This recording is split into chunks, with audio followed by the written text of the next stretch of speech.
Plato's Apology in the second language. Now comes the French version.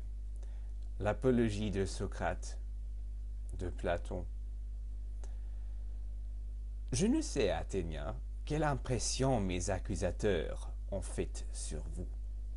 Pour moi, en les entendant, peu s'en est fallu que je ne me méconnusse moi-même, tant ils ont parlé d'une manière persuasive. Et cependant, à parler franchement, ils n'ont pas dit un mot qui soit véritable. Mais parmi tous les mensonges qu'ils ont débités, ce qui m'a le plus surpris, c'est lorsqu'ils vous ont recommandé de vous bien tenir en garde contre mon éloquence. Car de n'avoir pas craint la honte du démenti que je vais leur donner tout à l'heure en faisant voir que je ne suis point du tout éloquent. Voilà ce qui m'a paru le comble de l'impudence, à moins qu'il n'appelle éloquent celui qui dit la vérité. Si c'est là ce qu'il veut dire, j'avoue alors que je suis un habile orateur, mais non pas à leur manière.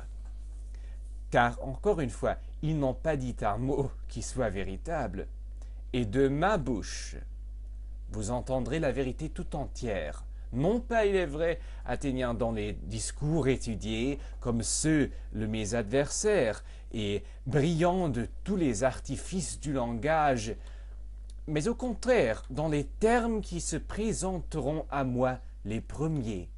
En effet, j'ai la confiance que je ne dirai rien qui ne soit juste, ainsi que personne n'attende de moi autre chose. Vous sentez bien qu'il ne me siérait guère à mon âge de paraître devant vous comme un jeune homme qui s'exerce à bien parler. C'est pourquoi la seule grâce que je vous demande, c'est que si vous m'entendrez employer pour ma défense le même langage dont j'ai coutume de me servir dans la place publique, au comptoir des banquiers, où vous m'avez souvent entendu, ou partout ailleurs, vous n'en soyez pas surpris. Et ne vous emportez pas contre moi, car c'est aujourd'hui la première fois de ma vie que je parais devant un tribunal. À l'âge de plus de 70 ans, véritablement donc, je suis étranger au langage qu'on parle ici. Eh bien, de même que si j'étais réellement un étranger, vous me laisseriez parler dans la langue et à la manière de mon pays, je vous conjure, et je ne crois pas vous faire une demande injuste, de me laisser maître de la forme de mon discours, bonne ou mauvaise, et de considérer seulement, mais avec attention, si ce que je dis est juste ou non. C'est en cela que consiste la vertu du juge.